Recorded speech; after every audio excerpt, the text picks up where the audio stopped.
Economic development is doing okay. Poor countries aren't catching up as fast as we'd like, but they are catching up faster than before. By Noah Smith. I recently did a series of posts highlighting the successful industrialization and rapid economic growth of countries like India, Bangladesh, Vietnam, Indonesia, Malaysia, Poland, and the Dominican Republic. And I didn't even include China, which is the most amazing of the recent development success stories. So I was a little surprised to read David Ox and Henry Williams write an article called The Long, Slow Death of Global Development. And I was even more surprised to see my favorite podcast, Odd Lots, embracing this thesis rather uncritically. It seems extremely clear to me, witnessing the abundance of success stories, that global development has not been dying any sort of death, long, slow, or otherwise. But economic theses are made to be argued about, and I'm sure a debate will get us all thinking hard about how poor countries can get rich faster. So let's dive in. Writing about development is difficult because that word can mean several different things. One, it can mean income growth and poverty reduction among poor countries. Two, it can mean convergence, i.e., economic catch up between poor and rich countries. It can mean industrialization, i.e., a structural shift from agriculture to manufacturing, which is a common feature of how countries get rich. Also, there is a question of what time period we are looking at. Are we looking at development over the past 30 years or the past 5? Or are we looking at future projections and the possibility of continued development? There is also the question of levels versus growth rates. Should we be happy that Bangladesh is much less poor than before, or should we despair that it's still pretty poor? And there is also different regions. Should we look at the average of the whole developing world, or should we focus on specific regions like Africa or Latin America? It's easy to get confused between these different questions. The Ox and Williams articles has a tendency to skip back and forth between some of these different questions, so that despite the author's good faith attempts to weave desperate points into a cohesive thesis, it can be difficult to isolate what their theses are. But basically, I think they're making three claims. One, they're telling a story about the history of development, arguing that 1950-1980 was the peak, and the recent decades have been much worse. Two, they are offering a theory about the mechanisms of development, arguing that industrialization is no longer a viable path for poor countries. Three, they're making a prediction about the future of development, arguing that there are significant headwinds that will slow poor countries' growth. I'll address each of these in turn. First, I'll tell my preferred story of the history of economic development since World War II, and why the last 3 decades have been the closest thing we've had to a golden age. The last 3 decades have been the golden age of development. My basic story of development, which I wrote about in this post 2 years ago, starts with a 2021 paper by Patel, Sandefur, and Subramanian. Basic economic theory says that poor countries should grow faster than rich ones, but up through 1990, this didn't seem to be happening. The rich countries kept staying ahead or even pulling away. Exceptions like South Korea, Taiwan, and Singapore were few and far between, but around 1990, Patel et al. Find that things flipped. Suddenly, there was a negative correlation between a country's income and its growth rate. just like economic theory says there should be. The poor countries were finally catching up. This shift is definitely not just China. Each data point in these regressions is a single country, so China is just one data point among many. On average, poor countries started catching up to rich ones over the past 3 decades. Nor are these the only economists that find this effect. Here are Kramer, Wills, and Yu, 2021. They say there has been a trend towards unconditional convergence since the 1960s, leading to convergence since early 2000s. Policies and institutions have converged substantially towards development-favored institutions, those associated across countries with higher level of income. So any account that claims that development has been dying along, slow death needs to come to grips with the fact that poor country catch-up growth was basically non-existent in the post-war decades, but has been a fact of life in the 21st century so far. This accelerating poor country growth was accompanied by massive poverty reduction. People like to argue about whether extreme poverty, measured as people living on less than $2.15 a day, is an appropriate threshold. Personally, I think lower thresholds are more important than higher ones. Going from the edge of starvation to food security is more important than, say, getting a motorcycle. But this debate really doesn't matter, because if you look at all three of the poverty thresholds defined by the World Bank, $215 a day, $365 a day, and $685 a day, they have all been going down almost consistently in all regions of the world for 2 to 3 decades. Here are the 3 charts. All right. Obviously, East Asia's poverty reduction has been the most impressive due to China's hypergrowth, but with the exception of the Middle East since the mid-2010s, which was torn by wars, all regions have experienced some drop in poverty rates, no matter how you want to measure it. I'd especially like to highlight India here because it's the world's largest country and it's still quite poor. Even using the more conservative estimates of Indian poverty reduction, the drop has been nothing short of staggering. Anyway, these numbers show that Ox and Williams are on very shaky ground when they claim that the post-war decades were the golden era of global development. It was the period lasting roughly, this is the quotation from the book, it was the period lasting roughly from 1950 to 1980 that stands in retrospect as a golden age for the cause of global economic development. The global economy underwent an economic boom of an intensity and duration never seen before or after. For the countries of the poor world, this meant 3 decades of vigorous growth with rapid industrial expansion. Yes, the world economy experienced rapid growth during the post-war years, but poor countries failed to catch up with richer countries.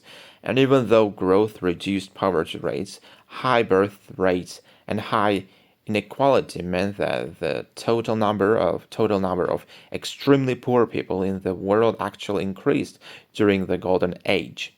Only in the mid-1990s did the number of human beings in extreme poverty actually begin to fall. And anecdotally, it's just very hard to call the years of China's Great Leap Forward and the Cultural Revolution and India's ultra-slow growth a golden age of development when those two giant countries together accounted for over half of the developing world.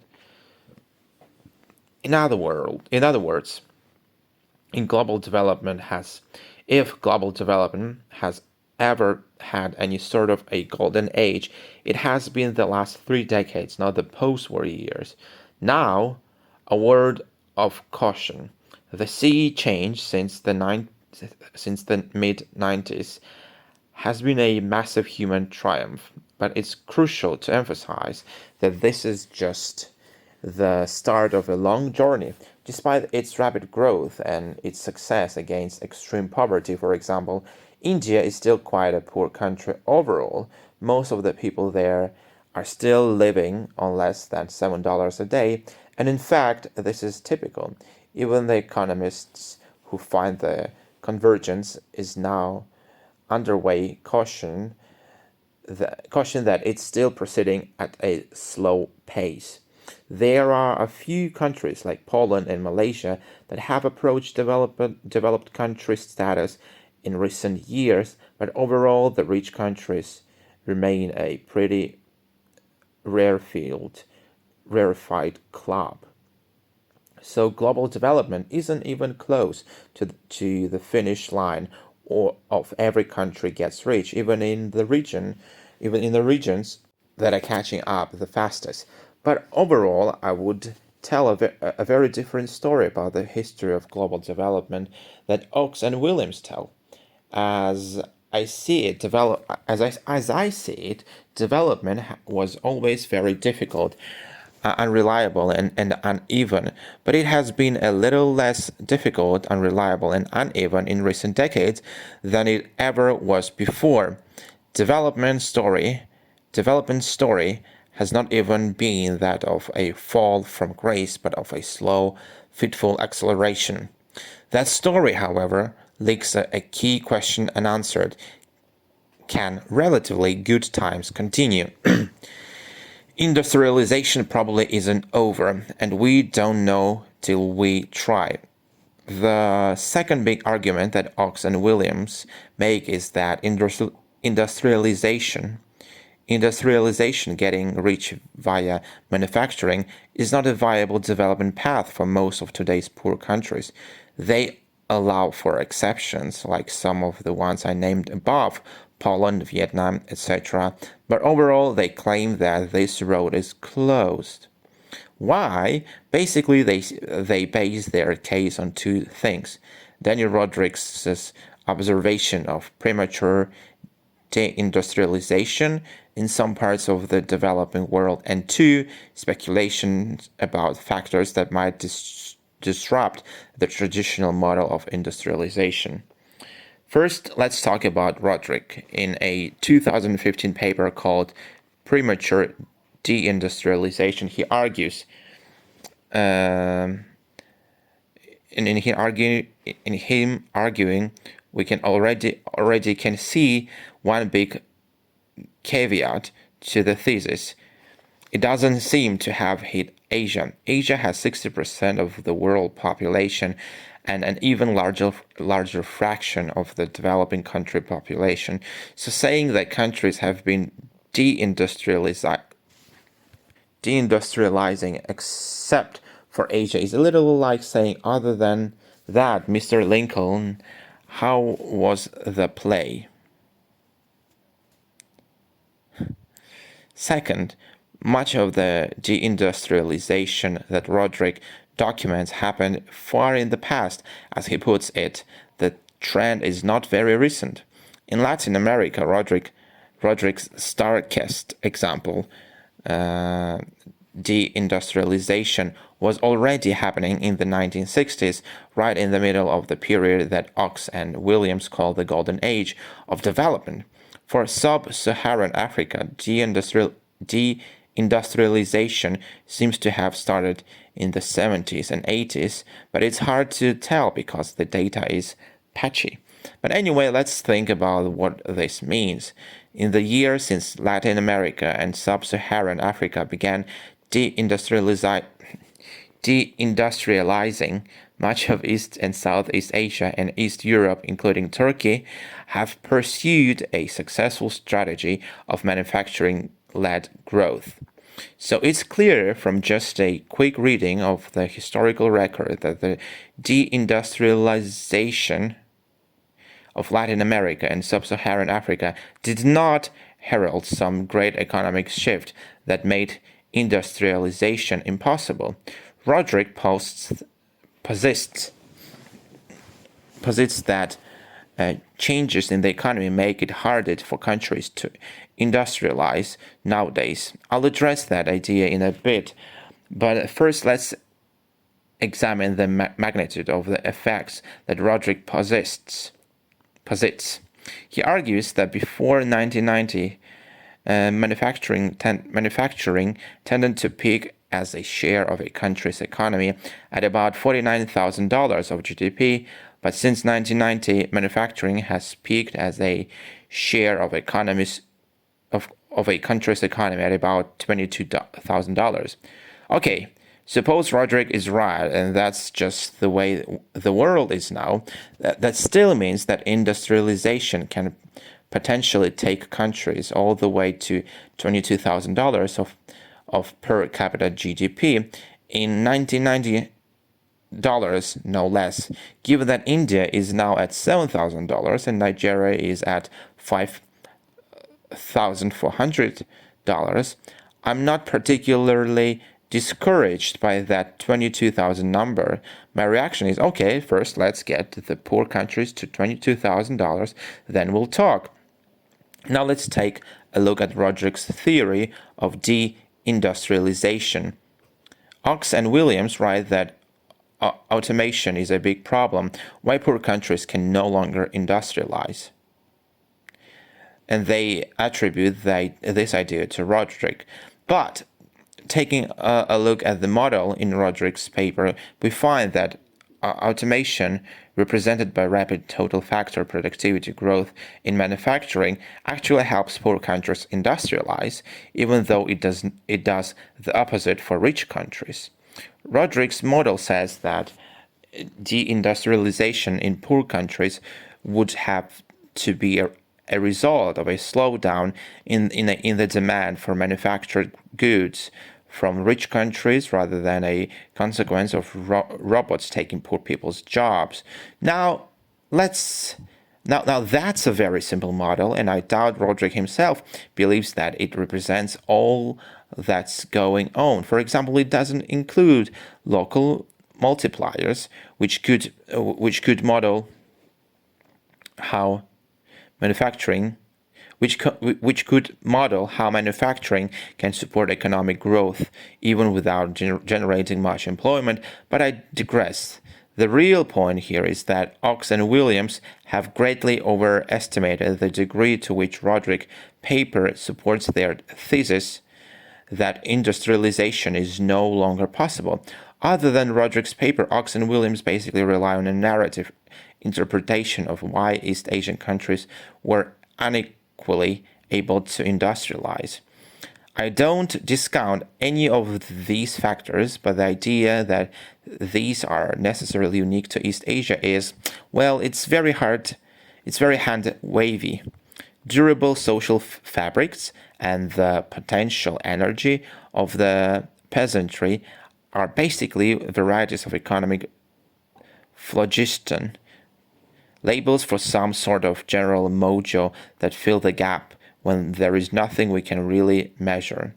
State capacity is a measurable thing in some cases, but in this case, it's sort of placeholder as well. This is basically a way of saying that East Asian countries were able to industrialize because they were politically able to do the policies that led to industrialization. Well, okay, good job, but why should we assume that, say African societies are unable to move in the direction to make their social fabrics more durable, to make their workers healthier and more educated, to establish strong state monopolies on violence, etc., etc. Ox and Williams say a lot of pessimistic things about the state of African politics and society, but we've heard all these things before. Corrupt, extractive elites, violence, instability, etc. If we just assume that those problems are here to stay, then maybe we should throw up our hands and give up on Africa, but I'm just not willing to do that yet, especially given how chaotic chaotic and dysfunctional, say, China looked half a century ago. Countries can change, and if you think they can't, why are you giving policy advice? Anyway, there is an obvious alternative to the idea that robots and globalization have made manufacturing-led impossible for anyone who doesn't have the political and social mojo of East Asia. It might be that the world can't all industrialize at the same time, that some countries naturally tend to specialize in being natural resource exporters, selling energy and minerals and food to everyone else, even as some other countries join the ranks of the manufacturers. This is, in fact, the upshot of the economic geography model of Krugman, Fujita, and Venables when applied to global trade networks and global development.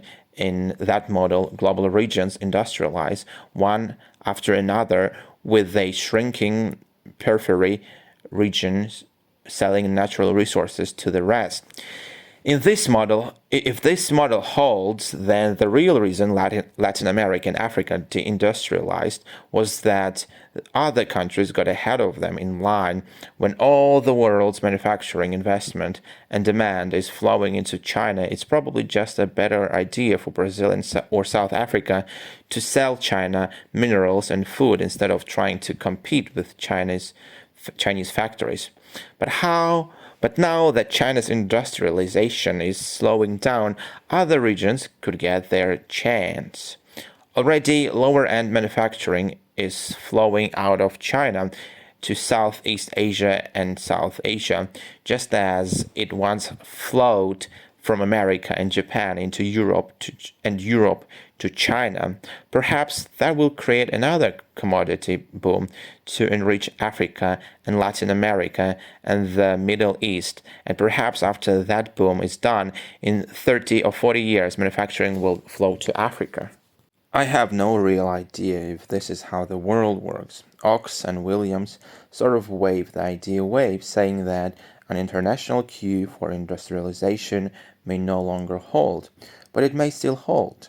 And the current success of Vietnam, Bangladesh, and a few other countries getting started on the road to industrialization offers hope that if other poor countries can get their acts together policy-wise, I'm looking at you, India, they can still thread some modern approximation of the well-worn path of industrial development. Maybe it won't work, but I don't think Ox and Williams have made a convincing case that it isn't worth trying. Is global growth going to crash? Ox and Williams' final big thesis is that poor countries are about to face a bunch of big headwinds. Even if industrialization is still possible, it's going to be hard to do if your country is roasting to death or underwater. Climate change is a severe challenge that the entire world will have to deal with. But what Ox and Williams overlook is how we're going to deal with it.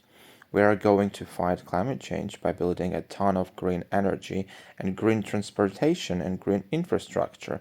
In the US, the Inflation Reduction Act is already spurring massive investments in energy, manufacturing, and infrastructure.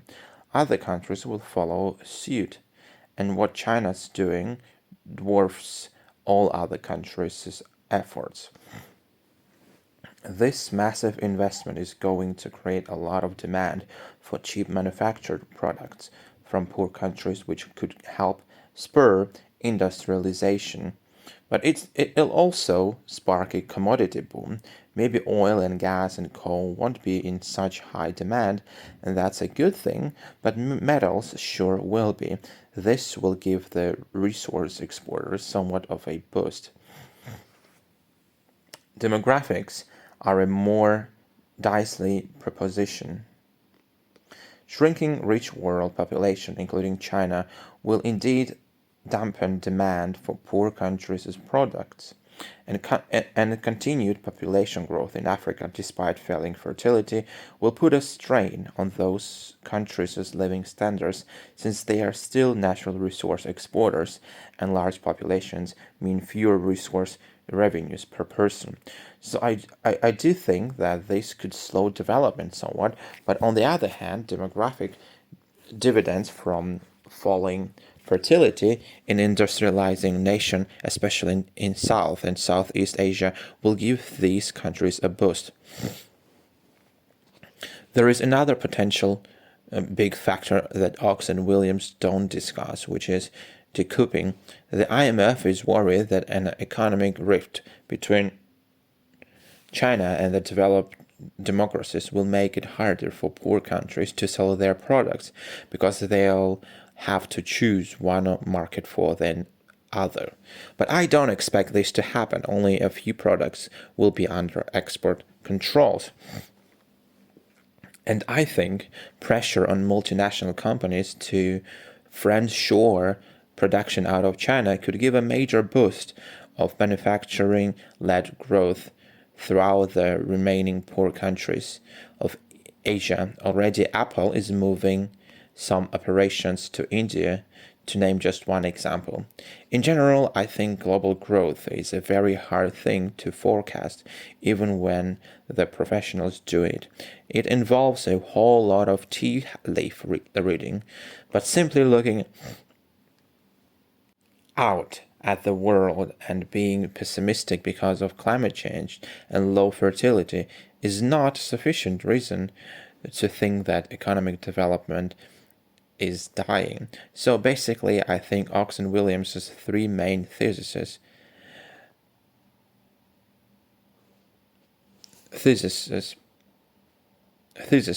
either miss the mark or rely on a very hefty amount of speculation. Global development has definitely not been dying a long, slow death, nor is there a good reason to believe that industrialization will longer work, maybe it will no longer work. Nor should we be overly confident in global macroeconomic forecast. The proper perspective here, I think, is to realize that economic development was always hard and always slow and always uneven and uncertain.